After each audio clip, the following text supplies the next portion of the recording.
এই একটি গাছ রোপণের মধ্য দিয়ে আপনি পৃথিবীর প্রতিটা প্রাণীগুলোর কাছে স্মরণীয় থাকতে পারেন এবং ধর্মীয়ভাবেও আপনি মৃত্যুর পর সব পেতে পারেন। আমাদের ধর্মে মানে ইসলাম ধর্মে বলা আছে যে যদি কোনো ব্যক্তি একটা বৃক্ষরোপণ করে, সেটা ছায়াদানকারী হোক, তারপরে ফলজ গাছ হোক, সেই বৃক্ষ থেকে যদি কোনো পশু পাখি খাবার গ্রহণ করে তাহলে সেটা সদকা জারিয়া হিসেবে গণ্য হয়। এটা হুজুর সাল্লাল্লাহু আলাইহি ওয়াসাল্লাম বলছেন। এবং যদি ছায়া দান করে, এখানে যদি কোনো ক্লান্ত পথিক সেখানে যদি ছায়া নেয়, সেটাও আপনার সদকা জারিয়া হিসেবে গণ্য হবে। শুধু তাই নয়, এই বৃক্ষরোপণ শুধু আপনি নিজের জন্য করতেছেন না, আপনি এখান থেকে যে ফলটা পাবেন সে ফলটা আপনি আপনি খেতে পারবেন, পশু পাখি খেতে পারবে এবং পরিবেশে ভারসাম্য রক্ষা করতেও এই বৃক্ষ যথেষ্ট পরিমাণে ভূমিকা রাখবে।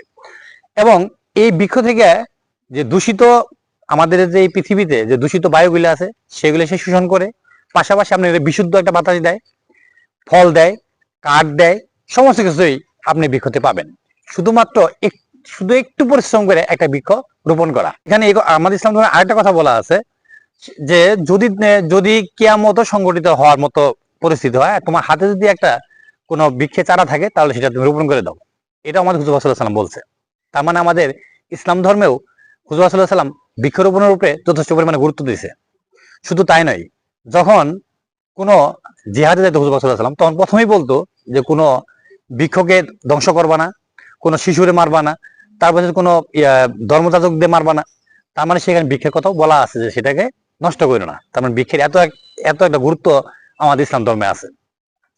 তো আপনি যদি একটা বৃক্ষরোপণ করেন তাহলে এই আপনি যখন থাকবেন না, তখন এই গাছ থেকে যখন পশু পাখি তার ফলগুলো গ্রহণ করবে, তার জীবিকা নির্বাহ করার জন্য এই গাছে এসে বসবে, সেখান থেকে কিন্তু আপনি কিন্তু মৃত্যুর পরেও সব পেতে পারেন এবং পৃথিবীটাকেও সুন্দর করে গড়ে তুলতে পারেন। এবার আসেন আমি যদি অন্য ধর্মের ব্যাপারে যদি বলি, পৃথিবীর সব ধর্মেই এই বৃক্ষরোপণের গুরুত্ব এবং প্রয়োজনীয়তা নিয়ে অনেক কথাই বলা আছে। আমরা মানুষ হিসেবে যদি একটা গাছ রোপণ করতে, আমাদের সমস্যাটা কোথায়? এই যে বর্ষাকালে যে বলা হয় যে বর্ষাকালে আপনারা বৃক্ষরোপণ করেন, কেন বলা হয়? বর্ষাকালে যে বৃষ্টির পানিগুলো পড়ে, বৃষ্টির পানিতে যথেষ্ট পরিমাণে নাইট্রোজেন থাকে। সেটা অবশ্যই নাইট্রোজেন হিসেবে কাজ করে না, সেটা নাইট্রেট হিসেবে কাজ করে। দেখবেন যে বৃষ্টি পড়লেই গাছের পাতাগুলো চেহারা খুবই সুন্দর হয়, চকচকে হয়ে যায়। এর হওয়ার পিছনে কারণটা হইতেছে এই নাইট্রেটের জন্য। আর বর্ষাকালে গাছ রোপণ করলে আপনার গাছের মৃত্যু হার অনেক কম থাকে। আসুন আমরা নিজের জন্য, পরিবেশের জন্য এবং আমাদের পরবর্তী বংশধরদের জন্য, এবং আমি যখন পৃথিবীতে থাকবো না তখন সেটা যেন সদকা জারিয়া হিসেবেও গণ্য হয়, সেই উপলক্ষে হইলেও এই বর্ষাকালে একটা করে বৃক্ষরোপণ করি। আর এতে করে আমাদের বাংলাদেশ সহ সারা পৃথিবীটাকেই সবুজে ভরিয়ে দিই। আমরা যারা বৃক্ষরোপণ করতেছি তার মধ্যে আপনি একটা বিষয় খেয়াল রাখবেন, যে সমস্ত গাছ বা বৃক্ষ আমাদের পরিবেশের, মানুষের মানে প্রাণীগুলো ক্ষতি করে, সেই সমস্ত গাছ আমরা যেন রোপণ না করি। যেমন ধরেন যে আমরা আকাশমণি গাছ রোপণ করি, সেখান থেকে আমরা কি পাই?